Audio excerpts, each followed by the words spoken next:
Қайырлы күн, құрметті достар.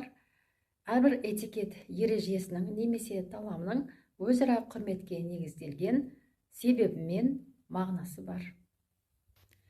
Сондықтан этикеттің орындалуының құрметтіліктің көрінісінің әрқашан векторы бағыты болады. Үлкеннен кішіге, ер кісіден әйел кісіге, жұмысшылардан басшыға, жанкүйерден көмерге. Құрметтілік сөзбен де, іспен де, ықтимал қауіп туралы ескерту арқылы да көрсетілуі мүмкін. Ер адам әйел адамды қауіптен сақтау үшін әр жағдайға байланысты кез келген жерге бірінші жібермейді. Адамдардың бұлай кеңістікте орналасуы құрметтіліктің, ізеттіліктің көрінісі ретінде өзекті болып қала береді.